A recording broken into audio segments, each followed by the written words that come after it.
Yo, what is up, you guys? Hope y'all been partying like every day is your birthday, because we got another one for y'all today, man. We got the top three disturbing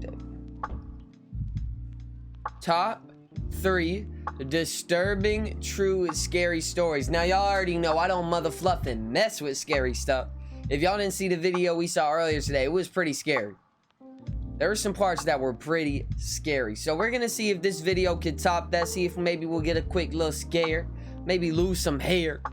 And make sure you guys like and subscribe and stay tuned to join and play a part of the fam. But let's get right to it, man, because I can't talk at all right now. You know what I'm saying?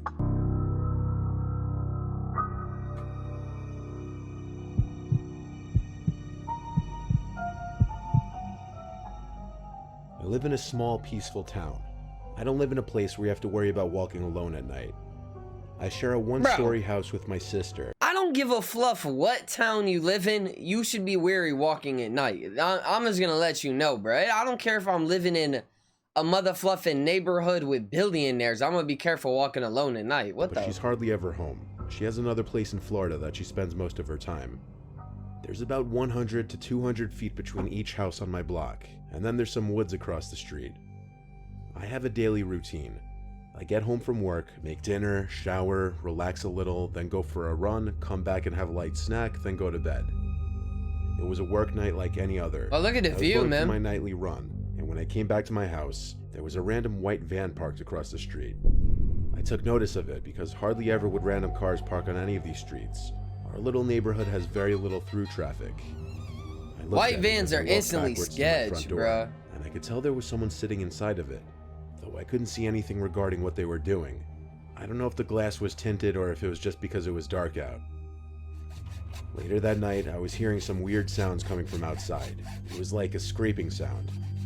I looked out my window and called out, "Hello?" and it stopped.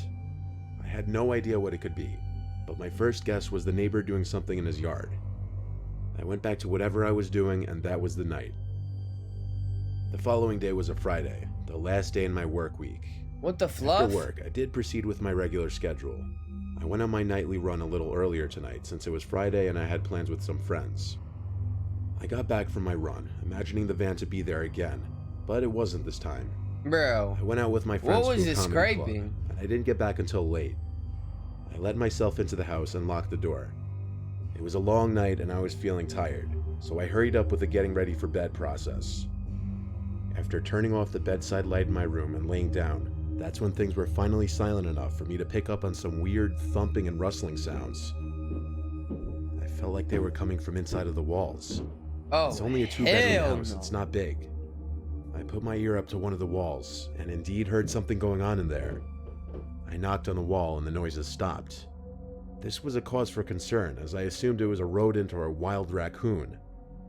I went out to the living room, and passing by the windows, I looked outside and saw that white van parked outside again. I opened my front door and stepped out to the front stoop to look at the van. I didn't see anyone sitting in it this time. 2 nights in a row of this now, something was going on. That's because they're in your motherfluffing house, I walked barefoot cuz. to the side of my house to look for possible holes in the walls for animals to crawl through. Then I came to the outside crawl space door. It was cracked open, and the lock was snapped off. I hadn't paid attention to this door in weeks. I pulled it open a little more, and without a phone or flashlight in my hands, all I could do was lean inside and squint my eyes in the pitch blackness of the crawl space.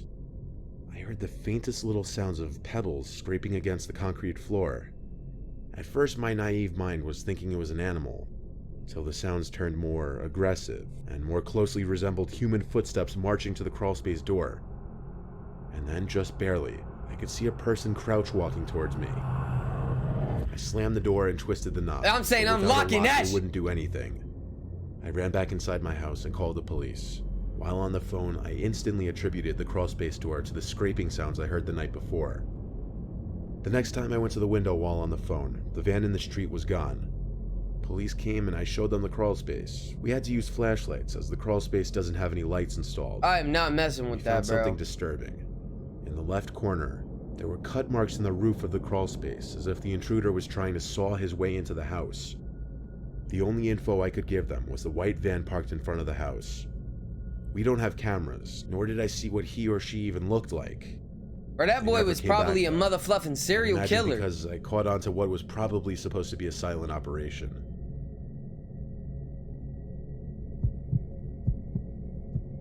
Oh, hell no, bro. See, after that, I'm moving. I'm changing locations. And I don't know, but I'm gone. My family has a summer home in Arapahoe National Forest of Colorado. Arapahoe? It's a 7-hour drive from my home. I don't often go with my parents or siblings, if ever. I go alone for the purpose of hunting and detoxing. Bro, I've probably been up there a total of 40 times in my life. The last time I went was a few months ago, but I don't really like going alone anymore. Here's why. It was 2017. I just pulled my truck up the old dirt road onto the grass of the property. There's no real driveway, we just park wherever on the grass really. The house isn't huge, it's modest but nice for a vacation home. I parked up next to the front deck. I think it's a good little spot right there. It looked pretty nice, summer, man. But the breeze there was still nice and cool. I let myself into the house using the keypad lock. We don't use physical keys in fear of losing or forgetting them. I was the first one there in quite some time, so I had to turn on the electricity and water heater. In the meantime, I unpacked and ate the lunch I brought with me. I also threw away any mouse and bug traps that were left out. Get some snacks, bro. Some snacky snacks sound good. I'm hungry. In the house. After all of this was done, I started setting up my hunting gear, which my dad and I leave in a big back closet. By this point, the sun was on its way down. It was around 6 o'clock. A laughter from outside caught my attention. I marched from the kitchen to the living room to look out the big window that looked into the woods. I looked into the woods and I didn't see anyone, so I cranked the heavy window open and listened. The laughter belonged to multiple children, like a small group. This was our property though. That meant these kids were trespassing, probably up to no good. I went outside through the back door to the woods, trying to follow the laughter. I kept going deeper into the woods, and the laughter stayed the same distance away from me though. Bro. Eventually you know what I'm saying, I might look outside, see what it is, but I ain't going into the mother fluffing woods to see what it is, you know what I'm saying? If they go, you know, they go far enough, you know, that's no longer my problem. I gave up because it seemed like the kids were running away anyway. The next day, while posted up in the tower that my dad built for deer hunting in the woods, I heard the sound of those kids laughing again. Noting that meant they were once again on our property, I decided to call my dad and ask what to do. He told me to chase them off the property if I saw them, so I shot around into the air. I forfeited any game for the sole purpose of chasing the kids away, but it worked, of course. The sound of the laughing stopped I know right they away. dipped after the bullets, man. I knew now it would be pointless staying posted up in the tower, so I called it for the day and went back to the house. I wasn't feeling too well anyway. That night I slept with all the windows open to get some air circulating, to help me with my headache. Hell no. Then it came back. The sounds of the children. At this crazy hour, it had to be past like 11 at this point. I climbed up the bed. Isn't it their bedtime, bro? Of course, it was too dark out there. I had enough now, though. I grabbed my Winchester from the closet and a flashlight as well. Hey, at least young boy is smart enough to have a strap. You know what I'm saying? That's at least the good thing. At least he's smart enough to get the strap. Intentions of shooting kids, just scaring them off with a round or two. I went out the back door towards the woods again, where the laughter was coming from. The laughter was louder than any other time before now. Like it seemed like they were 20 meters away at most. I yelled in a strong, commanding voice to get off my land. I scanned the woods with my flashlight. It wasn't a very powerful one, though. Then every muscle in my body basically went limp when the volume of the laughter went from 30 to 100 in a matter of half a second. Then something landed on the ground next to me. It was an old-looking speaker. The sounds of kids laughing was blasting through it. I picked it up and threw it back in the woods, then aimed the light back. Bro, I just got, y'all know when you just get that mother fluffing feeling? I just had chills go through my whole body. I just got that mother fluffing feeling that something's not right, bro. You telling me someone threw a speaker of kids to lure you out there, bro? Hell no. As soon as I saw that speaker, my shit would be back in the house, bro. Actually, my shit would be in my truck gone. Back in the woods. At one point, I'm still not sure of it though, but I thought I saw a person standing at the edge of my light. aimed my Winchester into the air and fired, then yelled a threat like, "Come any closer, the next round goes through your skull." I then ran back inside the back door and locked it. I closed every curtain. I considered calling the sheriff's department, but all the way up here, any police call would take at least half an hour to an hour. I was better off fleeing altogether. Never living there, As I packed my bag, I heard a smudge on the living room window. I waited a few minutes in an idle position before slightly moving the curtains, revealing something written in blood on the glass. I didn't take the time to read it. I finished packing my bag, took my gun, took a deep breath, and went outside.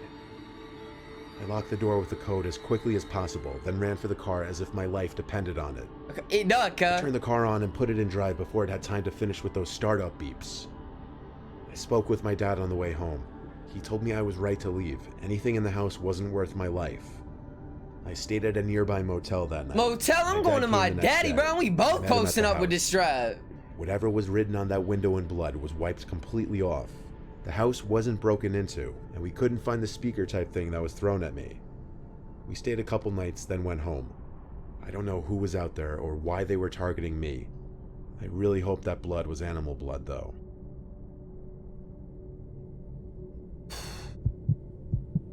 Stories are not playing no games, man. I was home alone one weekend, house to myself. I had a couple friends over the first night, and I stayed up pretty late both nights. I was 14 at the time, just started high school, and my parents had just started trusting me enough to leave the house to myself. I see you. This was on a Saturday night. I was out with a couple friends pretty late. When we all decided to call it a night, I walked home by myself. Halfway through my walk home, I noticed a car seemed to be following me. So I started to jog home, and the car started flashing its lights. At this hour of the night, I could only assume potential danger, so I turned my jog into a full-fledged run. Yeah, I'd be gone, bro. You know what I'm saying? You know what I'm saying? My fluffy flashing his lights at me, bro. This is not a party. This is not a light show. You know what I'm saying? No, sir. I'm gone. Checked outside the windows. I'm gone. Moments later, the car from outside parked in front of the house, and someone came out from the car. They started running up to my front door. I started panicking. The doorbell started to ring, and they started pounding on the door aggressively. I suddenly felt like my life was being threatened. I ran to my room, which is on the lower level of the house by the backyard. I tried to get my parents on the phone, but they wouldn't answer. They were definitely asleep. For a 14-year-old boy, I was scared to death. Now the intense knocking. Oh, he's only 14? Yeah, buddy, it was good thing you did a full mother fluffing sprint, because they're coming for you. Moved to my window instead of the front door. I screamed at them to go away, and they yelled something back, but it was muffled. I left my room to hide in my parents' room and call the police. I made a phone call explaining that I was followed home and someone was trying to break into my house. The banging started at my parents' bedroom window now, as if they somehow knew which room I was going to every time. I screamed, "Go away." The 911 dispatcher told me not to do that and to keep quiet and stay hidden. Yeah, I know, bro. Shut up. The person banging on the glass started yelling through the closed window, and now I could hear more clearly what he was saying. He yelled there was a person in my house. Then he yelled someone followed me home and might be inside my house.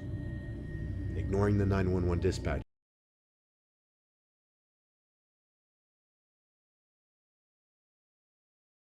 Or is he just trying to get him to go outside? See, now that's a tough motherfucking sitch, bro. That's a tough motherfucking sitch right there. There's somebody in your house. You're fluffed. You need to get out. If he's lying, well, then you're going outside to the real killer. That's a tough one, bro. I'm probably going to stay inside, but in an enclosed space and just have a get, you know, and just sit in a corner. I went to the window and asked in a loud voice so he could hear me, "What are you talking about?" He yelled at me to call the police and stay locked inside of a room because someone followed me home and went to our backyard. I told the dispatcher exactly what the man yelled to me. She said don't trust him just yet and to stay in a locked room until the police would arrive at my front door. I didn't know whether the things the man was saying were true or not. Not until hearing footsteps outside my parents' bedroom near the living room. The footsteps clonked down the wooden floor of the bedroom hallway. I heard each door in the hall being opened until they got to my parents' bedroom door. The doorknob twisted, but since it was locked, obviously the door couldn't be pushed open. I hid in the closet as the person on the other side of the door started trying to most likely kick the door down, as all I heard were loud bangs. Eventually the bangs stopped. I imagine they gave up. I didn't hear footsteps walking away, but probably because I was in the closet. I was still on the line with the dispatcher. She told me police were outside, to which I suggested the police try entering through the back, as that was apparently the point of entry most likely. They were able to enter through the front door though, as apparently the intruder left through the front. The back door was left ajar after the intruder smashed the glass panel on the door, allowing him to reach in and unlock it. Oh yeah, see, I ain't messing with him. I met the police in the living room. The man who was outside banging on the windows was also there. Oh, it wasn't He him. told this whole story that as I was walking home, What a guy, I bro. saw He was some looking older out man then. crouching in bush after bush, following me in a manner that conveyed he meant harm. He followed me all the way to my house, as a matter of fact. That's why the guy in the car was following me, as well as flashing his lights. I called my mom, who picked up on the third try. I didn't want to call my dad because I was scared of how angry he'd be. I spoke with my mom on speaker.